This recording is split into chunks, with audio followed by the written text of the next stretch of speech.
Power Hour with John Lee. Hello my friends, welcome back to the Power Hour. I'm your host John Lee, the king of everything. Today we're talking about the fight game. And when I say the fight game, I don't mean, tell your mum I gave you that. I mean the professional fight game, the boxing game, the sweet science, the pugilism. And we're looking a little bit at the guys in the heavyweight division. Always is really, but we're looking at the guys in the heavyweight division who, for me, changed the game. So there's all these debates, and there always will be, about the different boxers from different eras, and you've got, this boxer against that boxer. I mean, they literally made a film of it. One of the later Rockies, is designed around that, about the idea of being able to simulate boxers from different generations. I haven't seen the film, but I know it exists. And so this concept of, this one against that one because the new boxers are much bigger and all that kind of stuff. So that's all relevant and valid, and it's a good conversation, but it's not what we're doing today. We're looking at the guys who changed boxing. For me, in my opinion, in my view, they changed it for different reasons and in different ways. And therefore, they are more like the milestones of boxing. And so where do we begin with that? Well, Jack Johnson has to be. Why Jack Johnson? Who is Jack Johnson? Because he's not the most famous of boxers. He's not a household name nowadays, but he used to be. And he was the world heavyweight boxing champion in and around the turn of the last century, 20th century, 19th to 20th century. And he was the first black heavyweight champion. Before him, there were 5 heavyweight champions, and they were all white.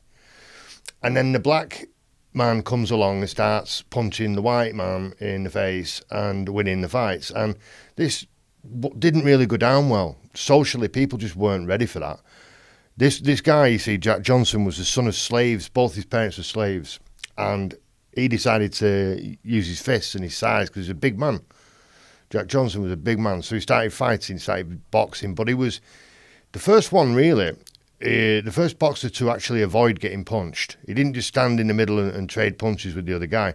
He used to avoid getting hit. And that's why, a lot of those, not why, but that's probably connected to the idea of having 45-round fights. So literally these boxing matches are going to be scheduled for 45 rounds in sweltering heat. So maybe if you're getting punched in every one of those rounds, it's not much fun, and maybe the fights went on that long because there were much less punches thrown in those days. So anyway, he was more... I don't really view him as a great boxer. I think he was around before great boxing even started. But I do view him as tremendously important because he was the first black world champion, and the way that the establishment, the government, every entity involved tried to stop this man from being the champion. He couldn't get a title shot for love and money. No way, you're black. It was literally that. You're black, so you can't do it. Which is horrendous. It's just a horrendous thing, but that's the way things were back then. And it's only 100 years ago. So the champion's Tommy Burns. Right? Tommy Burns does not want to fight Jack Johnson. Not at all. Maybe, he's a good fighter. He's a hard man, Tommy Burns. But, I don't know, didn't want to lose his title. Didn't think he could beat the big Jack Johnson.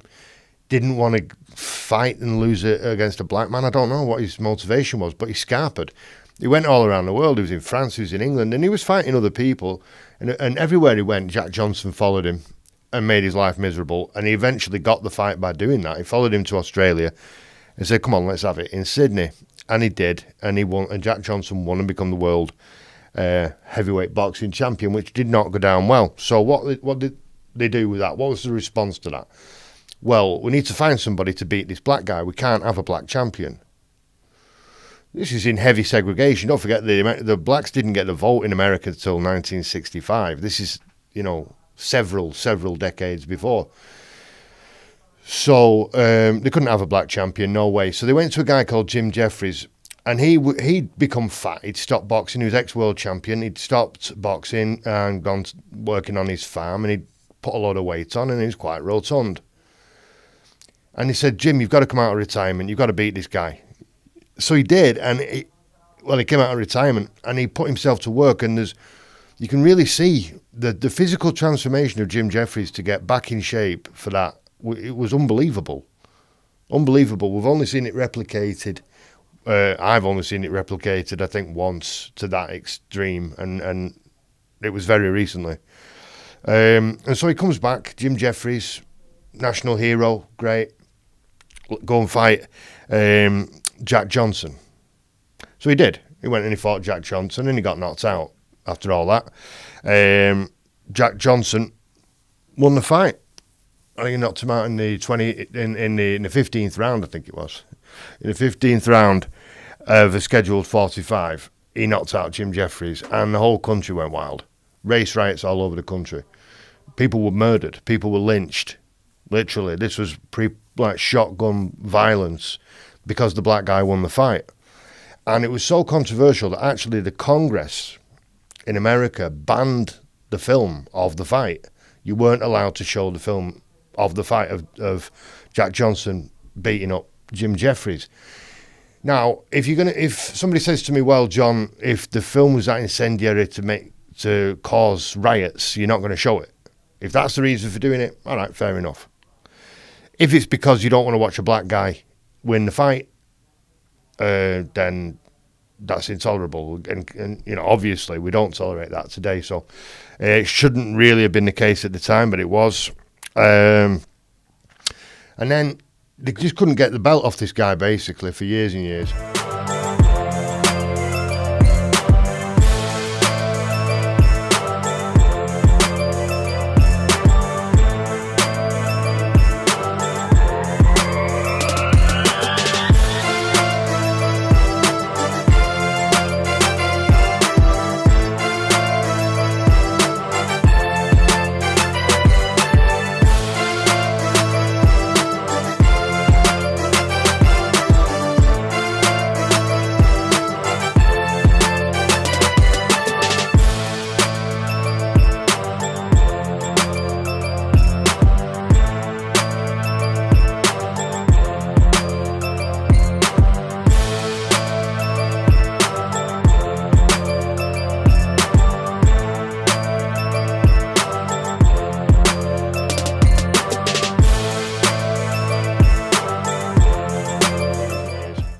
And they started persecuting him with all kinds of stupid laws and legislations that were extracted from a thing called the Mann Act, which is M-A-N-N, the Mann Act. And this was just had these kind of vague references to morality.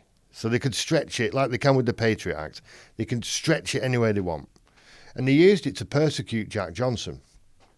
And they did it. They charged him for marrying a white woman. This was considered immoral. He went across state lines with a white woman in his car. That was immoral. And he was always seen out in public with white women. And of course they were with him. And that was intolerable. So, they just couldn't have this because he was a big, gregarious guy, He's not ashamed of being black at all. If he wants a white girlfriend, he's having one. And this was just not acceptable to the white community in America at all. And so they persecuted him with the Mann Act, and they tried to send him to jail a couple of times, and he ran away, as you would. He went around the world fighting, and eventually went back to America, and he had to do his time. I think he did a year for nothing. And he eventually, after many years, he fought a guy called Jess Willard. I think it was 1915, he fought Jess Willard. So he'd been at the top of the game for a long time. And he lost. Jess Willard was a real giant of the day, 6'6", I think. And Jess Willard knocked him out. And that was great because the black guy's not the champion anymore. And he retired. And after that, they didn't let a single black man even challenge for the title. No black man got a shot at the title for 22 years in heavyweight boxing, if you can imagine that. After what they obviously saw as the Jack Johnson fiasco. So Jack Johnson retires and kind of becomes this, for me, it's sad to see somebody doing it. He was kind of appearing in circuses and all that kind of stuff, And I don't know. Maybe he wasn't ashamed. He enjoyed it. I don't know. But it does look sad to me in the images when I see it. And so he's doing that, and he's getting some businesses going, and then boom, poor guy dies in a car crash. I don't know if he was a bad driver or not. I really don't. But that was the fighter's end for Jack Johnson. Sadly, a lot of these great fighters have quite sad lives after they finish fighting. Jack Johnson died in a car crash, and what was his record? 95 fights. That's a lot. Professional fights. 95 fights, 70 wins. Not bad. Of them, 35 were KOs. Then you got 11 losses and 11 draws, which seems like a lot. But 95 fights, 70 wins, 35 KOs, considering he didn't throw that many punches. Not bad at all. Not one of the great boxers, but one of the most important boxers. He changed the game.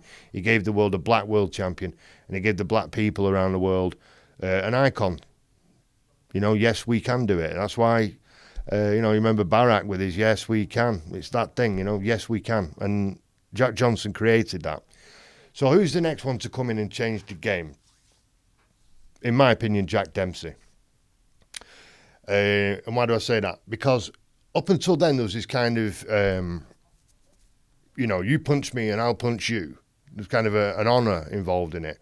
We give it a bit of this for a couple of minutes, and then, you punch me in the face, and then I punch you in the face. And that's why the fights went on so long. And Jack Dempsey burst onto the scene. Just smashed onto the scene as this brutal maniac. And he was a street fighter. He wasn't a maniac. He was just a street fighter. And that's how he made money growing up. That he went from town to town, went from bar to bar, 17 years old. Who's the hardest man in the bar? Right, you. Okay, get outside, I'll fight you. And they put money on this. He probably took a few punches and let the money go down, and then bang, bang, bang, bang. Smash you up on the car park. And that's what he did. That's how he grew up. He was a tough man. He was just quite a small heavyweight, but he was just hard as nails and vicious,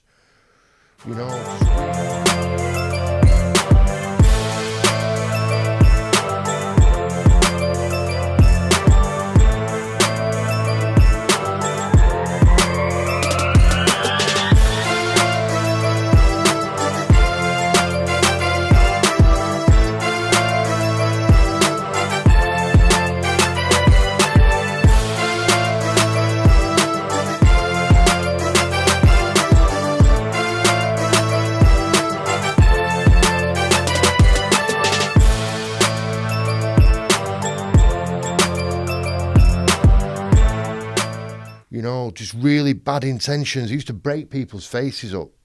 And that's what changed the game, because instead of all this kind of stuff, this guy's trying to kill me. I didn't sign up for this. I thought this was a fucking sport. This guy wants to hurt me bad. And he did. So he came from that. He was dirt poor. He grew up fighting. It's the only way he could make any money. He was a bare knuckle fighter.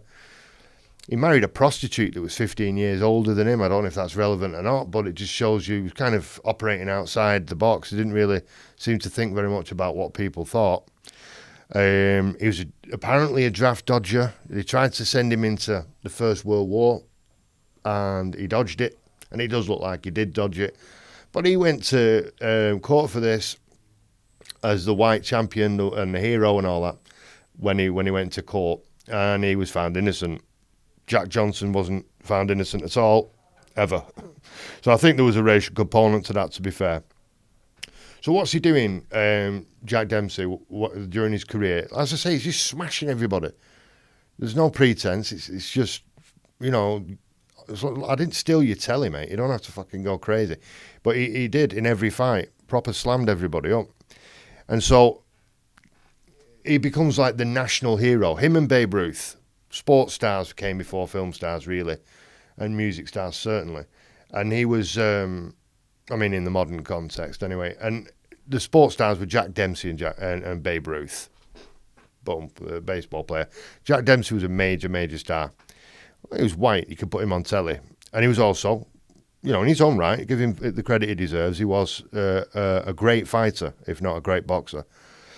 In 1929, stock market crashes and Jack Dempsey loses all his money. Got some bad advice, Jack Dempsey. And I'm sure a lot of people made a lot of money from Jack Dempsey and his ignorance of finance. So he opens a bar because he's a fighter, you know. So he opens a bar called Jack Dempsey's, which becomes absolutely iconic. It only closed about 20 years ago, I think.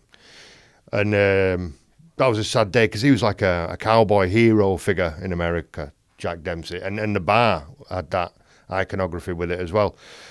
And when that closed, it was a sad day in America, really, for a lot of people. And then Jack has a stroke, right? Jack Dempsey, he has a stroke, and the doctors say, "Look, Jack, you're never going to walk again. It's just, you know, not going to happen for you, mate." And he said, "Fuck that, I'm walking," and he did.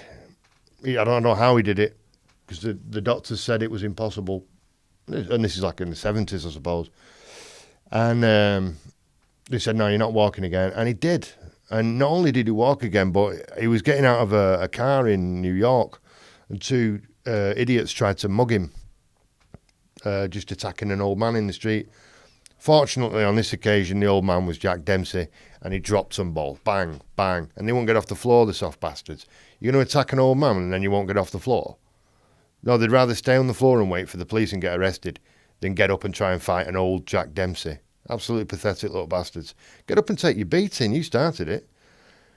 So what was his record? Jack Dempsey, 85 fights. Woof. 68 wins. 53 KOs. 53 KOs, not 53 men out. Not bad at all, Jack. So yeah, he changed the game because he turned it into a blood sport, which it hadn't really been previous to that. It was more of a gentleman's game, and he turned it into a blood sport. And then it changed again. We got a further evolution with the appearance of Joe Louis. Oh, yes.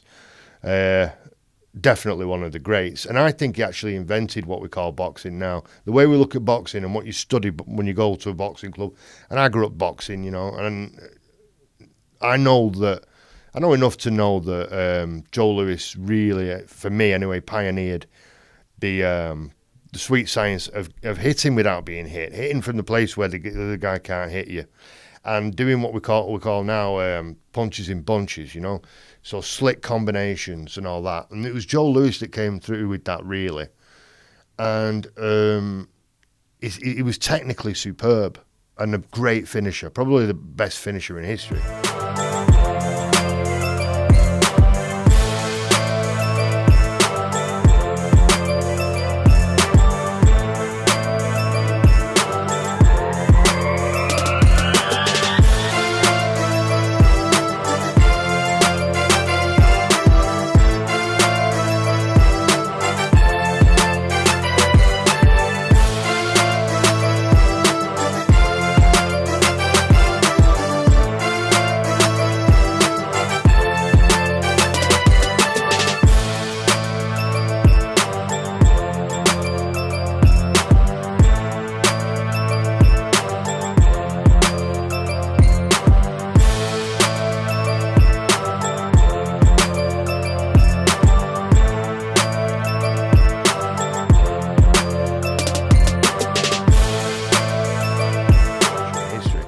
If he's hurt you, he will find the punches to put you on your back, and he will knock you out.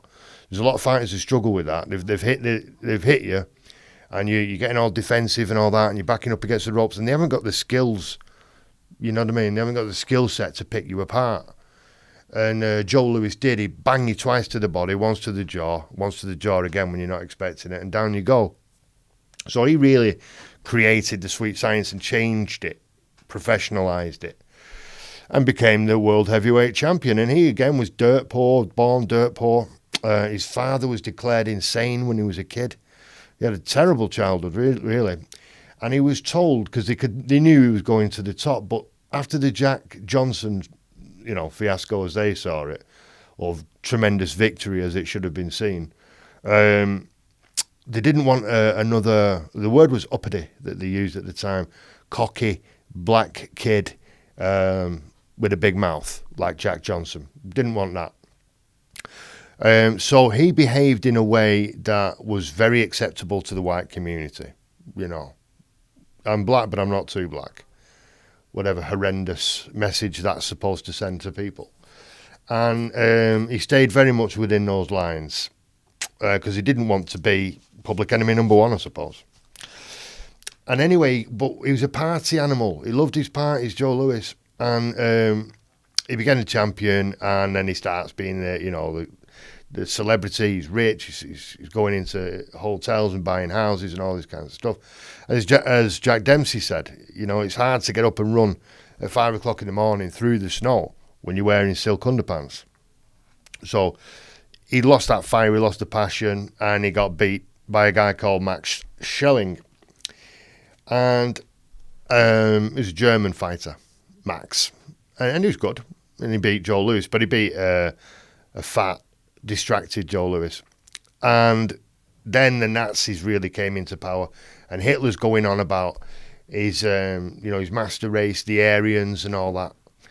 And Joe Louis fought the German champion, who's the world champion, is Max Schelling, and just smashed him up. He was fit, he was concentrating, and he just went in and absolutely marmalised him. And Joe Louis embarrassed Hitler in front of the whole world. Jesse Owens did the same thing. These two black athletes proved that Hitler's master race theory was bullshit. And you should get tremendous credit for that. You know, everybody should know that. They embarrassed that psychotic murderer, Adolf Hitler, in front of the whole world and proved to everybody that it was bullshit. So that the psychological effect of that on the soldiers that had to go to war, and the people of the world, no, they're not a master race. He's just a dickhead, this Hitler. Because look, Max Schelling's on his ass straight away. And it's a black man who smacked him up. So, so that's very important. And he was a great, great boxer, technically a wonderful boxer. So they took him into the army, Second World War. They take him in. They don't send him to Europe or Japan or whatever. They keep him there, running the training camps and the fitness regimes. And he was in the army, and he helped in the war effort, obviously. So I mean, obviously, at the same time, what you will find is that he had two lives. He had his family life and his public persona, but then he also had the debauched version of himself, which involved a lot of drugs, cocaine, loads of women. You know, the typical kind of thing. New money, I suppose. And he's in the army, which is helpful to him. And he's Joe Louis. It's great for the troops to have him there. War finishes, and he has helped to defend democracy by being in the army, but he's not allowed to participate in it because he's black. So he can't vote. As I say, the blacks didn't get the vote till 1965.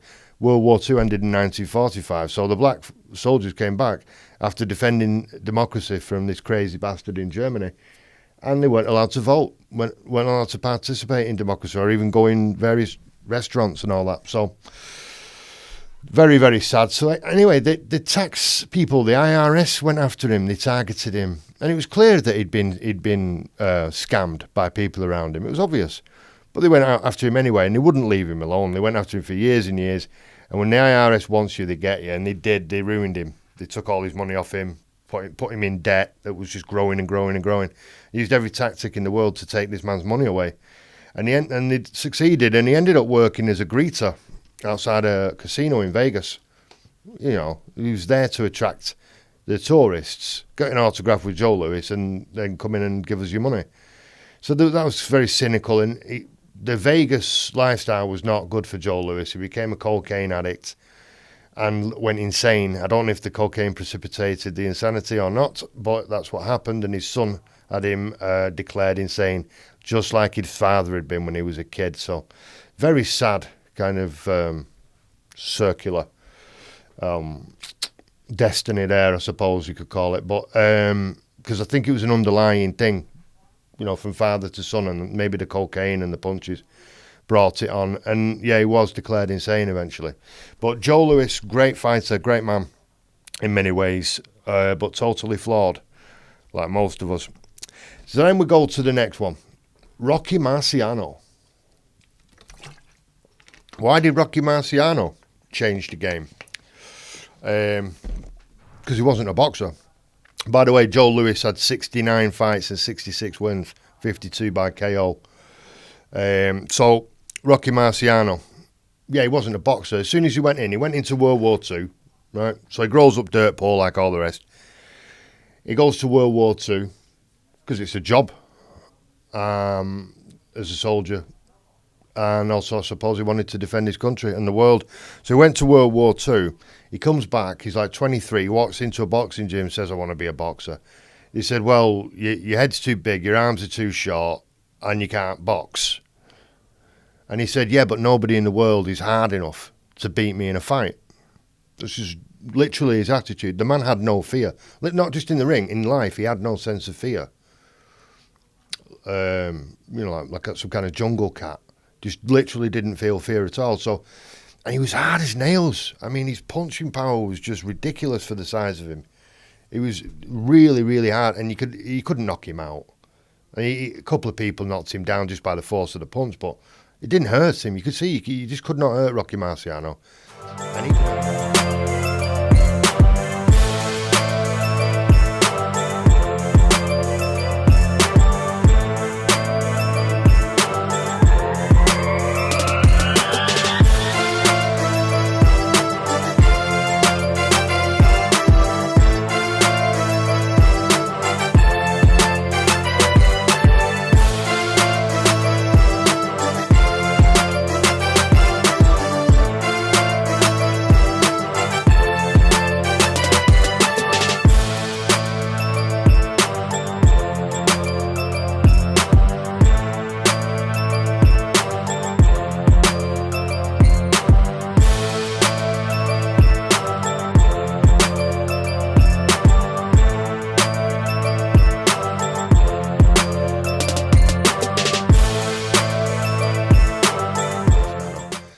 And he could hurt you, and he did every single time he hit you, and he never stopped. And what he used to do, one thing he pioneered as well, while he's changing the game, is he used to just hit you in the arms, you see. And people were thinking, well, he's not very accurate. No, he's absolutely precise. He's hitting you in the arms deliberately. He's giving you dead arms so that you can't hold your arms up. Your arms keep falling down like that because you've got no feeling, you've got no sensation in your arms. And as soon as you start doing that, Rocky Marciano starts banging you on the knockout button there. And that's what he did. And he scored some brutal knockouts doing that because literally you can't hold your hands up. And this kind of calm was unbelievable. He used to sleep before his fights. How can you sleep before a heavyweight title fight? And he did. He'd just go, his head down for half an hour before the fight. And then go out and just do the non-stop wrecking ball routine that didn't involve any boxing, really. He just had his own style of fighting that worked really well. He wasn't a boxer. That's what I mean by breaking the game. And this is what Rocky, the film, was all based on, in large part. Leading with your face, no real boxing skills, but just heart and power. And that's what he had.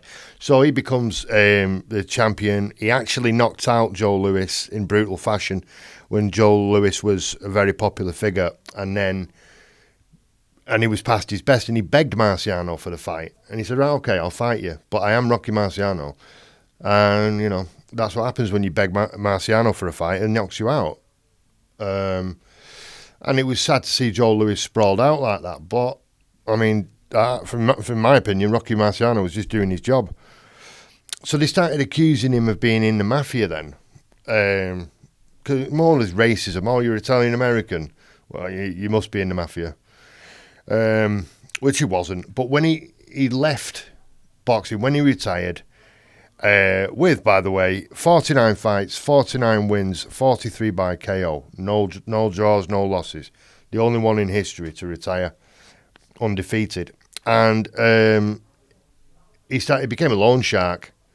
He was with his own money, I think, lending it out around the country, travelling around the country and getting his money and getting the interest, all in cash. So, he did have some mafia-like tendencies, but he wasn't a member of the mafia. He'd just lend you money, and if you didn't pay him back, he'd beat you up. And he actually did a film with Ali when he retired as, it was choreographed. But he came away from it saying, yeah, I would have killed him. If he'd have fought me in my prime, I would have killed him. That's how he really felt about it. Because he wasn't arrogant. He just really felt like that. So he did feel invincible. He actually drove the wrong way up the motorway, going between the cars. He just didn't feel fear at all, didn't understand the sensation of it. And so one day he's trying to go somewhere far away, and he wants to get in his plane. He's got a light aircraft, and he gets his mate and his pilot, and they're saying, we can't go up in this, it's a storm, it's going to be really bad. Come on, we're going. I suppose if Rocky says, we're going. So they get in the plane, and the plane crashes in the storm and decapitates Rocky Marciano. So his fear led to his absence of fear led to his own death, because fear protects you. It protects you from doing stupid shit like that. But on the other hand, I mean, the only way to knock the head off Rocky Marciano was in a plane crash, it turns out, because he was hard as nails. Rocky Marciano, much respect for all these guys. I do like that, though. Even though I can't box, I'll still become the world champion. Nicknamed the greatest, possibly the greatest, Muhammad Ali. Cassius Clay was his name, his given name. Changed it to Muhammad Ali. We'll start with his record. Let's look at this. 61 fights, 56 wins, 37 KOs. Very good. It's Muhammad Ali, But that's his record as it reads. Olympic gold medalist. Again, born dirt poor. Gets into boxing for the same reasons as all the rest. It's some way to make money and get out. And he did. And he went to the Olympics and he won the gold medal. Olympic gold medalist. Trained at the 5th Street Gym in Miami, which was old school and brutal. He came through that. And then but he was a man with ideas. He was very intelligent, and the establishment didn't like this. He wasn't like Joe Louis. The opposite of Joe Louis. He in fact called Joe Louis an Uncle Tom, which between black men is a very, very strong insult or accusation. And so Muhammad Ali, Cassius Clay at the time, becomes friends with Malcolm X, who's the most famous or visible figure in the Nation of Islam. This was very, very problematic, anti-American, anti-white, troublesome, whatever. And this is leading up to the Sonny Liston fight, and they were actually afraid that, the people around Cassius Clay were afraid that if people found out that he was a member of the Nation of Islam, he wouldn't be allowed to fight for the title. So they kept it quiet, and he fought Sonny Liston, and everyone thought Sonny Liston was going to kill him because he was a beast, he was a bully, he was a monster. But he was not in the same league as Cassius Clay, and Cassius Clay destroyed him, smashed him up. Even though he put something on his gloves and rubbed it in Cassius Clay's eyes so he couldn't see for a few rounds. When his vision cleared up, he just absolutely smacked Sonny Liston up, to the point where Sonny Liston wouldn't get off his stool to continue the fight. And he became the world champion, banged him again. A lot of people think that was a fix, I'm not sure. It did seem to go down easy. And then he changes his name. He becomes Muhammad Ali. He says, I'm a Muslim. Cassius Clay was my slave name. And now I'm called Muhammad Ali, and I would like you to address me as such. Goes to Africa, finds his roots, has a real transformation in himself. Now he's politically and socially active and very intelligent. So he's not just a boxer. And then, I think as a reaction to this, they tried to send him to the Vietnam War. And he said, no, you won't even look after me in my own country. And now you want to send me, a black man, to the other side of the world to kill poor brown people who've never done anything to me or even attacked this country. That could not be tolerated. So they took his title off him. They took the belts off him, banned him from boxing for 3 years, robbed the world of the 3 best years of possibly the greatest of all time. Technically, certainly Muhammad Ali, and a hard bastard. People forget how hard Muhammad Ali was. Who knocks out everybody and no one can whoop him. That's when that little Cassius Clay from Louisville, Kentucky came up and stopped Sonny Liston, the man who annihilated Floyd Patterson twice. He was going to kill me.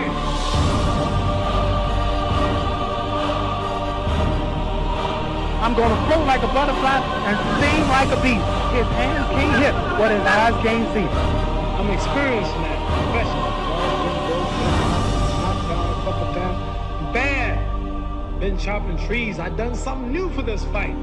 I done wrestled with an alligator. That's right. I have wrestled with an alligator. I done tussled with a whale. I done handcuffed lightning, throw thunder in jail. That's bad. Only last week, I murdered a rock, injured a stone, hospitalize a brick. I'm so mean I make medicine sick. Man, dude. Fast. It was. And it was shown in the Foreman fight, one of the great fights of all time. Rumble in the Jungle. And he absolutely battered George Foreman. And George Foreman I'll talk about more later, but that was a major upset. He was getting on. He's good 33 years old at this time, Muhammad Ali. No one gave him a chance. And when you hear people who don't know about boxing talk about that fight, they'll say, "Oh yeah, he just punched him once in the 8th round after getting bullied." He didn't. He schooled him in every round. He was tormenting him and taunting him. Come on, George, is that all you got? He was tiring him out and licking him up at the end of every round. And then he had plenty in the tank when he knocked him out, when he knocked George Foreman out. And George Foreman didn't. He couldn't get up. He beat him. And that made him then, he had a couple of tragic fights after that. The Larry Holmes one will make you cry because he already had Parkinson's by then. And then he retired and became an icon. Great. Leave it at that. He did carry on fighting too long. And the referee that allowed the Larry Holmes fight to continue should have been shot. That was disgraceful. So then we go, for me, right past the 80s. That happened in 1981. Larry Holmes dominated the 80s. There was the Spinks brothers. There were some good fighters. Tim Witherspoon was a good fighter. Frank Bruno wasn't bad. James Bone Crusher Smith was all right. The Spinks, as I say, Michael Spinks and Leon Spinks. But really, Jerry Cooney, it was all a bit dull. There was nobody box office there. There's no pow to that at all. So in comes Mike Tyson, Iron Mike Tyson, black shorts, black trainers, ready to rock, and just smashed the hell out of everybody and scared everybody. And he changed the game because he made it box office. He was bankable, very, very bankable, and he delivered every time. Just did the same thing every time. Just brilliant ferocity. He had 58 fights. 50 wins, 44 by knockout. Not bad at all. He had a few losses, but they came later on. So again, he comes from nothing. He comes from Brownsville, Brooklyn, rough, one of the roughest places in the world at that time. He ends up in a reform school by the time he's 13, gets into boxing a little bit, gets taken to live with boxing promoter and trainer, more trainer than promoter, Cus D'Amato. And he's living with them, and he gets his discipline from that. And then Cus D'Amato dies, doesn't get to see the Berbick fight, the Trevor Berbick fight, where Mike Tyson becomes the youngest ever heavyweight champion at 20 years old by damaging the big Trevor Berbick. Then it all goes tits up for Mike. He marries the wrong woman. Robin Givens was not a good woman. And he gets into the orbit of a very bad man, and that was Don King. So between Robin Gibbons and her mother and Don King on the other side, they just minced him up. They ruined his life. They led him down the wrong path. He was very impressionable. He was like a child, really, Mike Tyson. And then he had the Buster Douglas fight. And people forgot, Buster Douglas is a big, hard bastard, and he's a good boxer. Don't take your eye off this kid. And Mike Tyson did, and he got punished, and he got beaten up and knocked out, and that was it, really. So then he's in free fall. He gets convicted of rape. There are multiple sexual assault charges against him. Then he does 3 years in jail for rape. He comes out, he fights Holyfield, loses. Fights Lennox Lewis, loses. Why are Holyfield and Lewis not in this? Well, because they didn't change the game, in my opinion. They were good fighters, but they weren't revolutionary in any way, or they weren't box office like Mike Tyson was.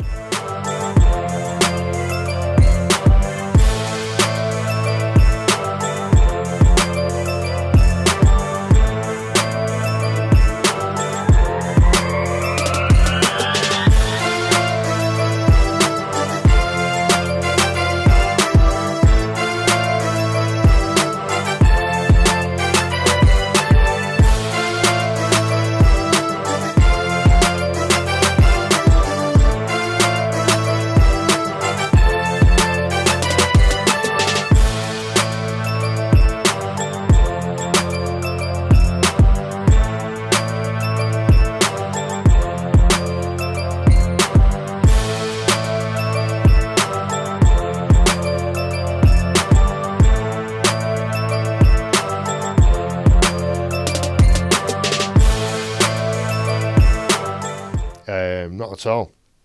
And so, like I say, in 2002, he lost to Lennox Lewis, and really that was the end of Mike, you know. And I think he was happy about it. The following year, he went bankrupt. So, you know, there was a period of time where Mike Tyson was a figure of pity. People thought he was insane, and he probably was. But in 2020, he's doing all right. He's just fought Roy Jones Jr. He looks good. So fair play to Mike for coming back. Although, really, he has done some bad things in his life. So we're rocking now to Mr. George Foreman. You can't ignore Big George, especially because there are two George Foremans, 1 and 2. He comes out, George Foreman, as a young man, as I mentioned him earlier because of the Ali fight, and he was a beast.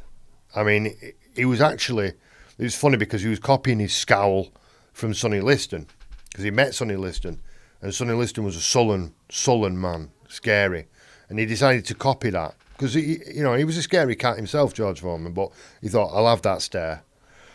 And he came from the 5th Ward in Houston, which was bad, really violent, really rough, and one of the most violent and rough was George Foreman. He was a bad lad, and he was very violent, battered a lot of people, and then mugged people, robbed people, you know. He's a criminal. So he gets put into the Job Corps, which is an initiative to get people from poor areas into employment, you know. And he did that, and George Foreman was part of it, and it worked really well for him. It got him on track. That's how he got into his boxing, trying to channel himself, discipline himself. And very quickly, within a couple of years, became the Olympic gold medal winner. Just like Muhammad Ali won the Olympic gold medal. He went to the White House, met Lyndon Johnson, who was the president when black people were given the vote. So he became extremely, American, you know, Stars and Stripes American. In that sense, George Foreman really bought into the whole ideology of it. And he becomes a boxer, a professional boxer, and just smashes everybody, just goes through everybody. And he was terrified.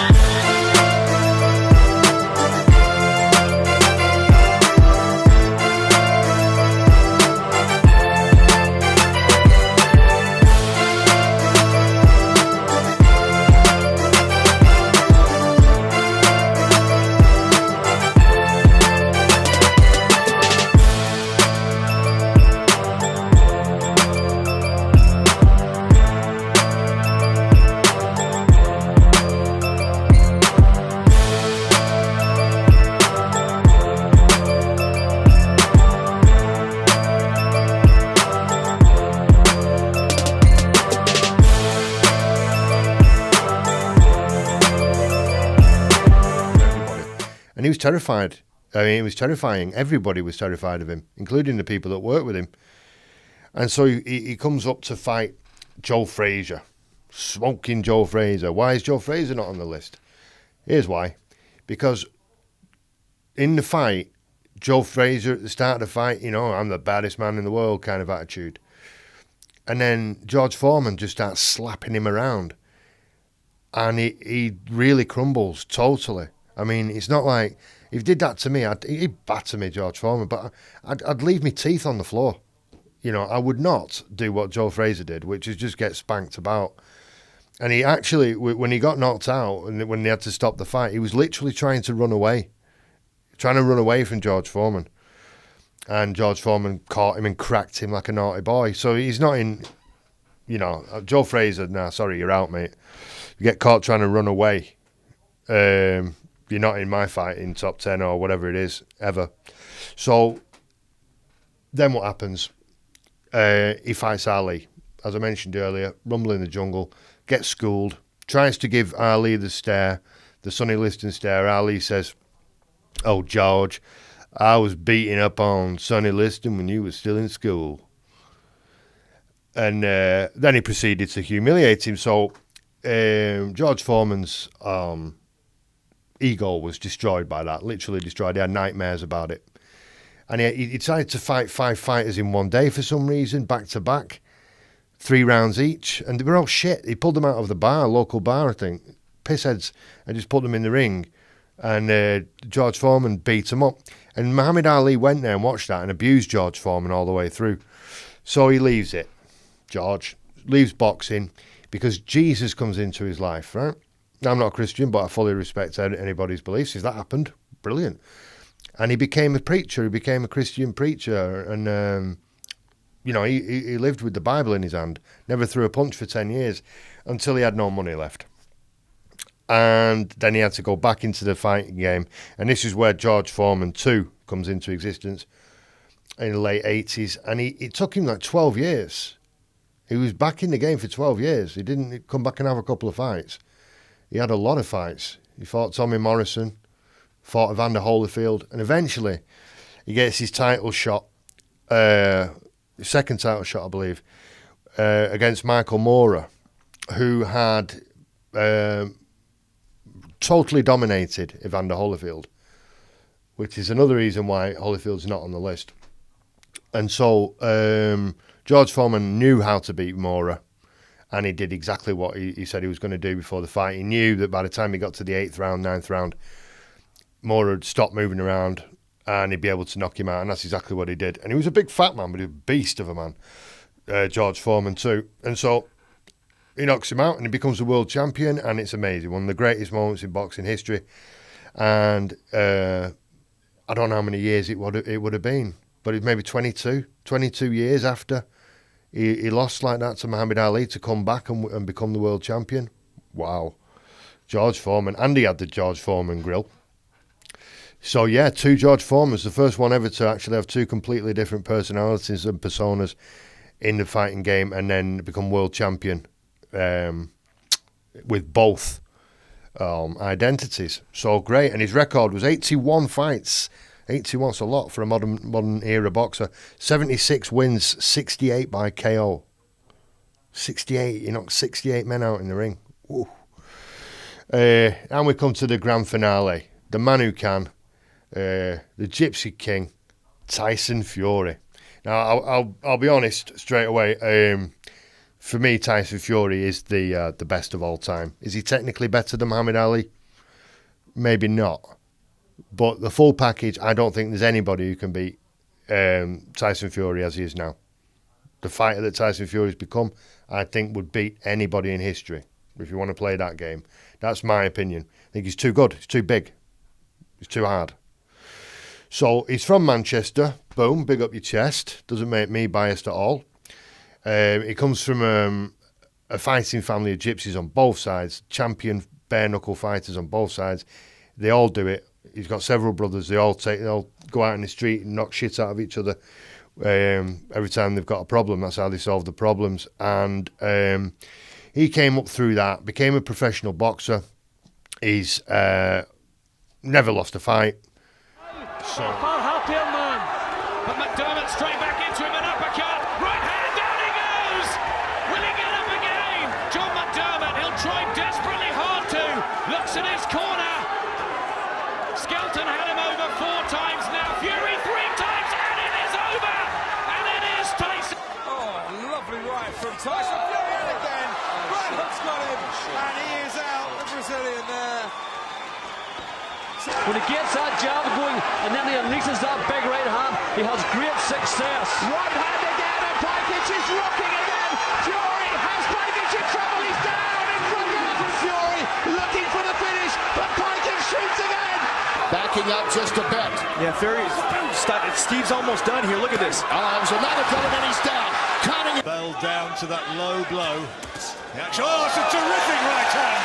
Great end of this 3rd round. Good left hand. So you can see his progress. I've seen all his fights. He gets better and better and better. And he beats Derek Chisora a couple of times. He's a good fighter out of London. And he gets his shot at Klitschko. And he's given no chance by the experts. The experts reckon that Vladimir Klitschko will just bully him, school him, knock him out. Not the case at all. Tyson Fury gave him a boxing lesson. He took him the distance. and gave him a boxing lesson. I think he won every round. I don't think Klitschko won a round. And he got slapped about. And then when he's got all the belts, he serenades his wife in front of the whole world in the ring, and he can sing. On top of it, that's the most Irish thing in the world. I'll beat you up and then I'll sing. And I can sing. You know, love that. And his wife, of course, was being serenaded by the world heavyweight champion, you know, so she's loving that. And it's a husband as well, of course. And so he goes to America and fights. Well, I mean, sorry, he'd already been to America, but I just thought I'd mention he went to America and he had his big debut out there. And he knocked the guy out in a brutal fashion, and that's how he got the Klitschko fight. So he'd already been to the USA, won on his debut in brutal fashion. If you see that knockout, that was almost stomach turning, really. But yeah, I just thought I'd mention that. So he's beaten Vladimir Klitschko. He serenaded his wife. He's got all the belts. Loses it. Goes crazy. Becomes a big. And when I say fat, I mean really fat.